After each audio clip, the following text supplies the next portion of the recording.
I thought humiliation was something you could grow numb to, the way you eventually stop hearing the same insult when it's repeated enough times. But I learned on the night of my father's gala that humiliation has layers. Some of them cut deeper the older you are, especially when the person who delivers the blow is your own blood. My name is Rose. I'm 24 years old, and I was born into a family where power and money weren't just part of life. They were the air we breathed. My father, Gregory, built his empire from nothing, or at least that's what the newspapers loved to print. He was the man on magazine covers, the CEO whose company towered over the city skyline, the self-made titan who supposedly rose through grit and brilliance. To strangers, he was admirable, magnetic even. To me, he was a storm that never passed, a man whose approval was a currency I could never earn. When my mother died in a car accident when I was 12, my world collapsed in more ways than one. She had been my shield, the only softness in a house built on control and ambition. With her gone, my father no longer pretended to be gentle. He became a man of sharp edges. He made decisions for me as though I were another business unit in his empire, something to manage, to polish, to profit from. I went to the schools he chose, wore the clothes he approved, and walked through life as though it was all a performance for him. If I dared to express my own interests, he shut me down with words I still hear in my sleep. "You'll never make it on your own, Rose. You're nothing without this name." I tried to believe him for years. I tried to mold myself into someone he would notice, someone he might even be proud of. I got the grades. I smiled at the parties. I let him introduce me to sons of politicians and bankers as though I were a prize to be displayed. But inside, I was suffocating. I didn't want to be defined by his empire.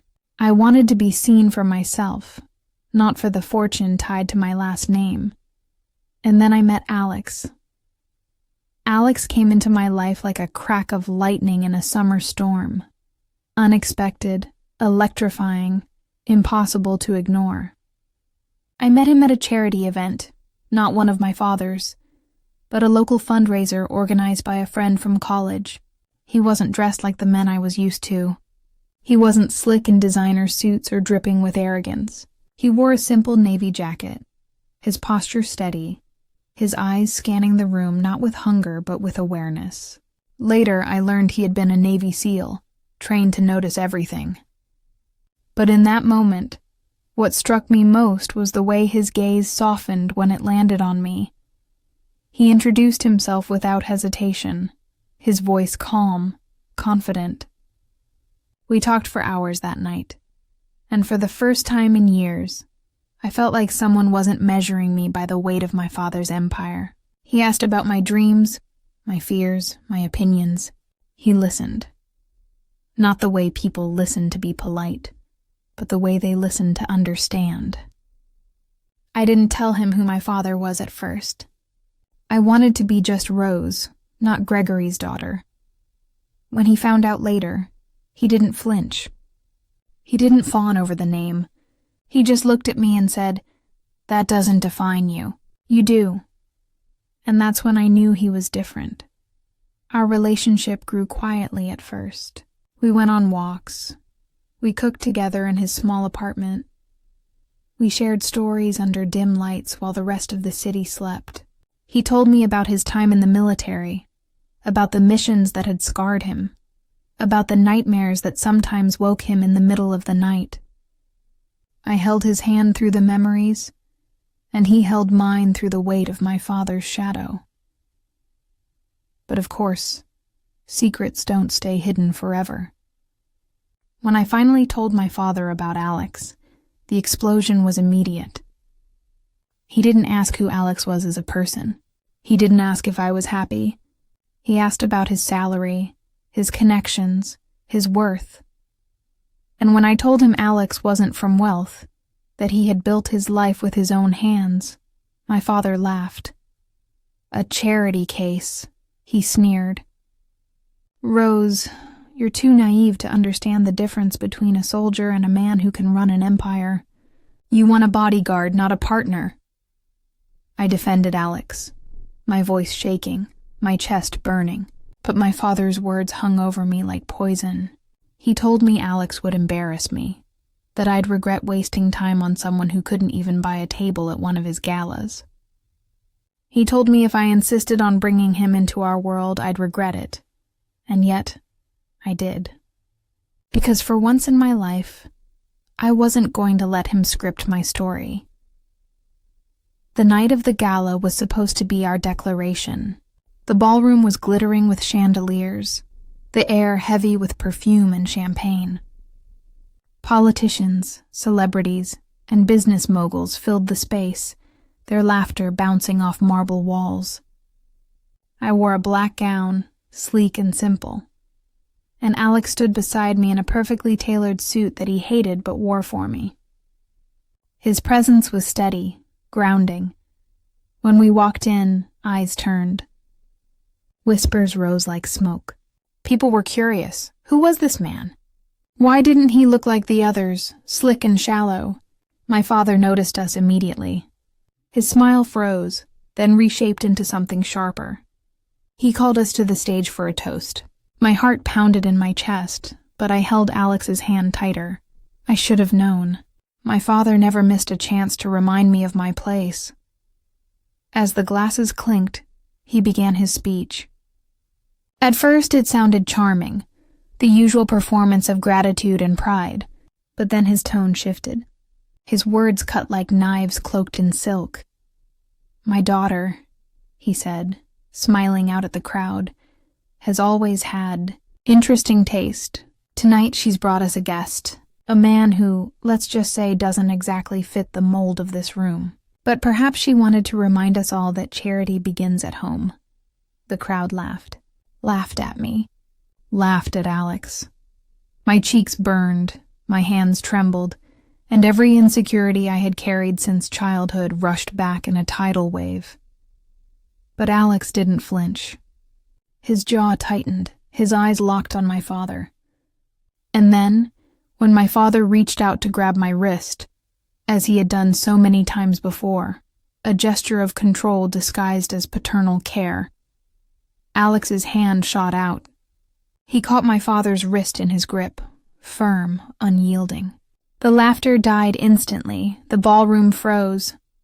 My father's face twisted with shock, his authority challenged in front of 280 guests. For the first time in my life, I saw fear in his eyes. But what he didn't know was that this was only the beginning, because Alex and I weren't just standing against him with pride. We had secrets we had uncovered, that could bring his empire crashing down. And that night, beneath the chandeliers and the whispers, I promised myself my father would regret underestimating me. The silence that followed Alex's grip on my father's wrist felt heavier than the marble pillars holding up the ballroom. People who had laughed seconds before suddenly stood frozen, glasses suspended in midair, eyes darting between the man who ruled their world and the one who had just dared to defy him. For the first time in my life, my father wasn't untouchable. The moment passed in a heartbeat, but it was enough. He pulled his hand back sharply, forcing a smile that didn't quite reach his eyes. "Strong handshake," he muttered, trying to turn the humiliation into a joke. "I suppose the military teaches that." No one laughed this time. The weight of Alex's quiet defiance had stripped away the fake bravado in the room. People sipped their drinks awkwardly, whispering under their breath. My father raised his glass, finished his toast in record time, and ushered everyone back to dancing and mingling. But I could feel the heat of his glare from across the room. Alex leaned close and whispered in my ear, "We should leave soon. He won't forgive that." I nodded, but inside me something shifted. For years I had swallowed his insults, endured his dismissals, let him strip me down with words until I felt small. But tonight I wasn't small anymore. I had someone beside me who refused to let my father's power define us. And more than that, I had knowledge. Knowledge that could burn his empire to the ground. Because a few weeks before, Alex and I had stumbled across something we weren't supposed to see. It started when I borrowed my father's car on a whim. He had left it at the estate while he flew out for meetings, and I had decided to take it for a spin to clear my head. In the glove box, I found an envelope stuffed with documents, contracts, financial records, offshore accounts. At first, I didn't understand what I was looking at, but Alex did. He spent nights poring over the pages, tracing connections, digging into public records. What he uncovered made my blood run cold. My father wasn't just ruthless in business. He was corrupt. He had bribed officials, laundered money through shell companies, and manipulated stocks to crush competitors. He had built his empire not just on hard work and ambition, but on lies and crimes hidden under polished press releases. When Alex showed me the evidence, I couldn't breathe. Part of me wanted to deny it, to believe my father was cruel but not criminal. But deep down I knew. I had seen the shadows in his eyes, the way he controlled people with fear, the way he dismissed the law as though it was written for everyone but him. We made copies of everything. Alex knew people from his military days, people who had gone into federal work, who understood how to handle evidence like this. He told me to trust him, and I did. For the first time, I realized I wasn't just my father's daughter. I was his weakness. If the world learned the truth from me, his perfect image would shatter. The gala became the stage for the first crack in his mask, and though my father tried to carry on that night as though nothing had happened, I could see the fury simmering beneath his skin. When we finally slipped out of the ballroom, the cold night air hit my lungs like freedom. Alex opened the car door for me, his jaw tight. "You okay?" he asked. I shook my head. "Not really. But I think it's time." "Time for what?" "To show him I'm not afraid anymore." The drive back was quiet, both of us lost in thought. I replayed the scene over and over, the laughter, the silence, the moment Alex's hand stopped my father's. Each time my fear melted a little more, replaced by something hotter, determination. But my father wasn't the kind of man to lick his wounds and move on. The next morning, the phone call started. First, it was a simple message. "Come home." "We need to talk." I ignored it. Then another. "You've embarrassed me." "Don't make this worse." I deleted it. By the third, his mask had slipped entirely. "If you think you can defy me and get away with it, you're wrong. Remember who holds the strings in your life, Rose." I read that one out loud to Alex, my hands trembling. "He's threatening me." Alex's eyes darkened. "Then we'll make sure he doesn't have strings to pull anymore." For days, the tension escalated. My father cut off my cards, froze the accounts he controlled, tried to box me into submission. He thought money was the only power that mattered. What he didn't realize was that I had already chosen a life where his money meant nothing. Alex and I lived simply in his apartment, and though it wasn't glamorous, it was real. And reality was something my father had never been able to handle. But then he crossed a line. One evening, as I returned from the grocery store, I noticed a black car parked across the street. The same car appeared the next day, and the next. Alex noticed it too. He approached once, but the driver sped off before he could reach it. "He's having me followed," I whispered, panic rising in my chest. Alex pulled me close, his voice steady. Then we're closer to scaring him than I thought. He's rattled. The following week, Alex arranged a meeting with one of his old contacts, someone who now worked with federal investigators. We laid out everything we had, the documents, the evidence of offshore accounts, the paper trail of bribes. The contact listened carefully, then promised to escalate it. "You understand this won't be quiet," he warned. "When it moves forward, it'll be public. And your father will come after you harder than ever." I met his gaze and nodded. "Let him. He's been coming after me my whole life. It's time I fight back." That night, I couldn't sleep. I lay awake beside Alex, staring at the ceiling, listening to the faint hum of the city outside. My father's voice haunted me, his mocking laughter, his sharp words, his threats. But underneath the fear was something stronger. For the first time, I wasn't just reacting to his cruelty. I was building my own story. A few days later, everything exploded. News broke that federal agents were investigating irregularities in my father's company. Headlines splashed across papers and websites, hinting at corruption and fraud. Stock prices wavered, investors panicked, and for once, the empire he had built seemed shaky. My phone buzzed relentlessly. Calls from relatives, from acquaintances, from people who wanted to know if it was true. But one call froze me in my tracks. My father's. "You think you've won?" His voice was venom, low and dangerous. "You think you can destroy me? I'll destroy you first. You're nothing, Rose. Nothing without me." I didn't cry this time. I didn't tremble. I simply held the phone to my ear and said, "We'll see."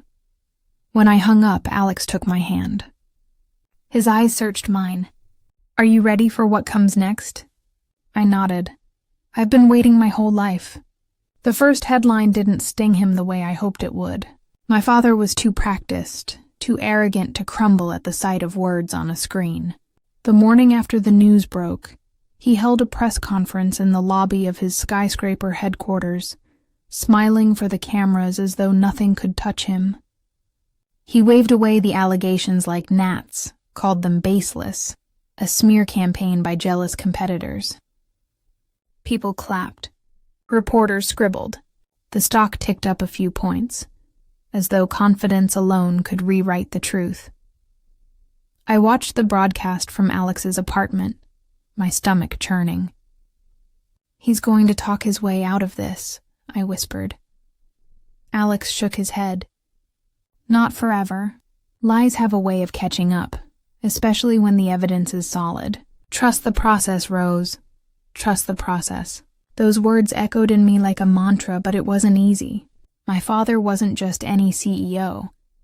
He was the man people built careers around, the man politicians invited to dinners, the man charities begged for donations from.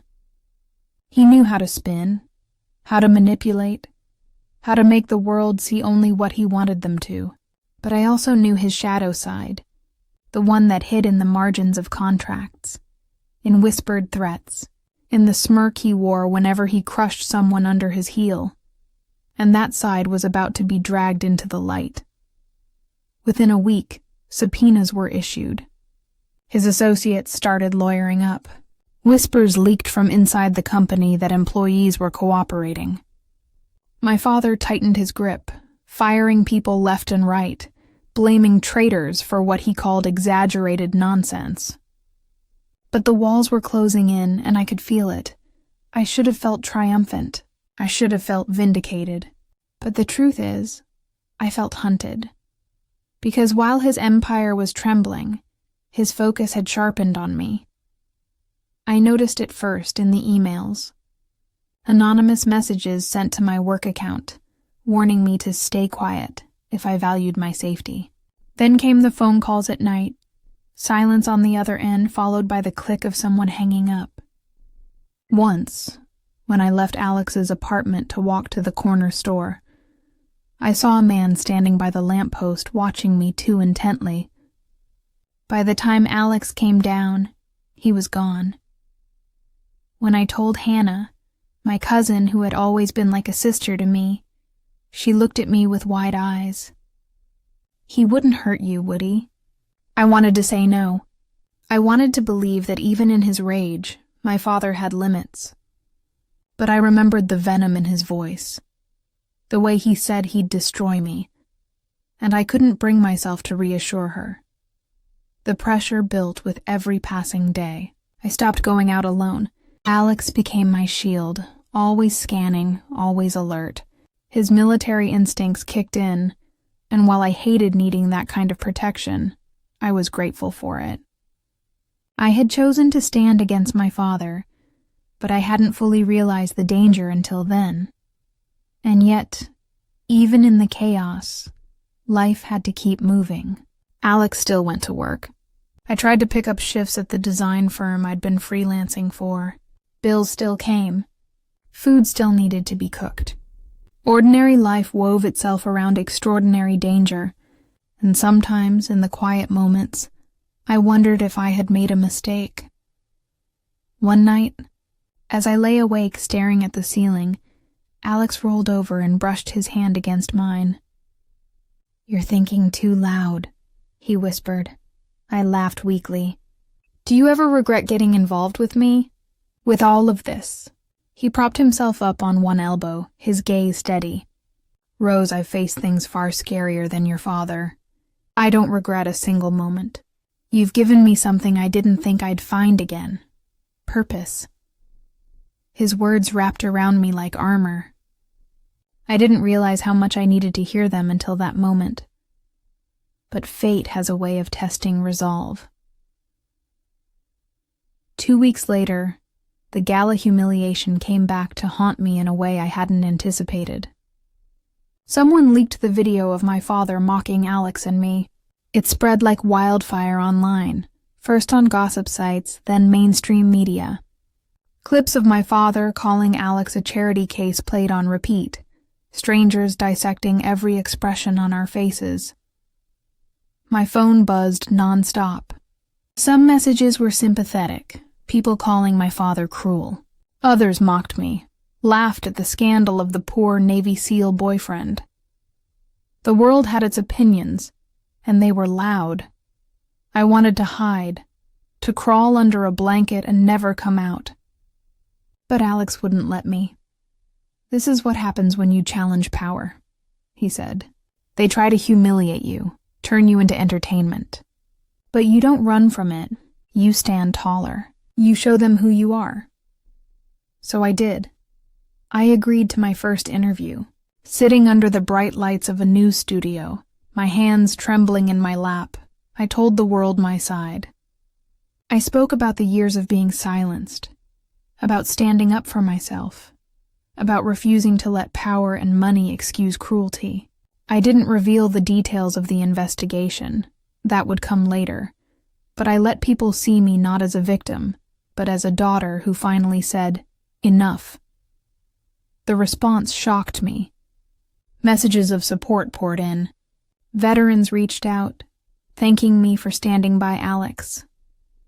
Women messaged me about their own fathers, their own struggles with toxic power. For the first time, my father's image wasn't the only story. Mine was too, and my father hated it. He called me that night, his voice a dangerous whisper. "You think this makes you strong? All you've done is drag our name through the mud. When this is over, no one will remember you as brave. They'll remember you as the daughter who destroyed everything." But he was wrong, because every day, more of his lies were unraveling. A whistleblower from inside his company came forward, providing evidence that matched what Alex and I had found. Emails surfaced showing bribes to government officials. Bank records tied him to money laundering schemes. The empire he built was rotting from the inside out, and the world was finally seeing it. The trial loomed on the horizon, and my father doubled down on his fury. He sent letters threatening to cut me out of the family entirely, to erase me from inheritance, to brand me a traitor. He thought money was still the leash he could yank. But by then, I had learned the most important lesson of my life. Freedom doesn't have a price tag. The night before the first court hearing, Alex held me close. "Tomorrow is the start of the end," he said. I swallowed hard, fear and resolve warring inside me. What if he walks free? What if he twists it like he always does? Alex cupped my face in his hands. Then we keep fighting. But I promise you this, he won't break you again. As I drifted into restless sleep, I felt something I hadn't felt in years. Hope. But hope was fragile. And the battle was far from over. Because my father had one last weapon left. And I didn't know it yet, but he was about to use it. The courthouse smelled like old wood and nerves. Every step I took down its echoing hallway felt heavier than the last, as though the weight of my entire life had been compressed into that one building. Reporters swarmed outside, their questions slicing through the morning air, cameras flashing as Alex shielded me with his body. I could hear them yelling my name, my father's name, words like corruption and betrayal and family feud bouncing around like bullets. I kept my eyes forward. If I faltered now, he'd win. Inside the courtroom, my father sat at the defense table like a king stripped of his throne but still pretending he wore the crown. He wore his best suit, hair slicked back, smile practiced. To anyone who didn't know better, he still looked in control. But I knew the tremor behind that facade. I'd seen it the night Alex caught his wrist in front of everyone. I'd seen the cracks widening since. When his eyes found mine across the room, his smile vanished. For a heartbeat, we just stared at each other. The daughter he'd dismissed. The father I'd defied. He looked at me like I was the enemy. And maybe I was. The prosecution laid out the evidence piece by piece like stones stacking into a wall that would cage him. The contracts, the bank accounts, the emails showing bribes and threats. Each one was a nail in the coffin of his reputation. Witnesses came forward. Former employees, government officials, even one of his closest business partners who had turned to save himself. I sat there, listening, my heart pounding, my fists clenched in my lap. Every word confirmed what I already knew. My father's empire was built on lies. But then his defense rose. And with them came his last weapon, me. They painted me as a bitter daughter, manipulated by a man they sneered at as the ex-soldier boyfriend. They called me vindictive, unstable, a young woman desperate for attention. They implied I had fabricated documents, that Alex had orchestrated everything to get revenge on a wealthy man who didn't accept him. I sat there, my cheeks burning, my chest tight, listening as strangers twisted my life into something grotesque. My father watched with satisfaction, his smirk growing with each accusation. When it was my turn to take the stand, I thought I might crumble. But as I walked to the witness box, I caught Alex's eyes. He didn't speak, didn't move, but the steadiness in his gaze anchored me. I raised my hand, swore to tell the truth, and began. I spoke of growing up in my father's shadow, of the coldness after my mother's death, of the years of mockery and control. I told them about the gala, about the humiliation, about the moment Alex stopped his hand. I spoke of the documents I found, how Alex and I pored over them, how we turned them in not for revenge but because it was the right thing. The defense tried to rattle me. They brought up old photos of me at parties, tried to paint me as reckless. They asked if I resented my father for controlling me, if this was my way of getting back. Yes, I said finally, my voice steady. I resented him, but not because he didn't buy me things or give me money. I resented him because he thought those things were enough, because he thought I was nothing without him. And I wanted to prove, to him, to myself, that I didn't need his power to stand tall. The courtroom was silent. Even the judge leaned forward slightly. The defense sputtered, tried to pivot, but something had shifted. For the first time, I wasn't the daughter silenced by his shadow. I was the woman telling the truth. Days blurred into weeks. The trial dragged, each side clawing at every detail. My father's team pulled every trick. But the evidence was too strong, the witnesses too many. Piece by piece, the walls closed in. The day the verdict came, I thought my legs might give out. The jury filed in, their faces unreadable. The foreperson stood, cleared their throat, and read the words that would etch themselves into my memory forever. Guilty. On multiple counts, fraud, bribery, corruption. The courtroom erupted. Reporters bolted for the doors. My father's face drained of color, his mask finally shattering. He slammed his fists on the table, shouting about conspiracies, about betrayal. The guards restrained him. And for the first time, I saw him not as the giant who had towered over my life, but as a small, desperate man who had lost everything. I didn't cheer. I didn't cry. I just breathed, deeply, fully, as though air had finally entered my lungs after years of suffocation. Sentencing came weeks later.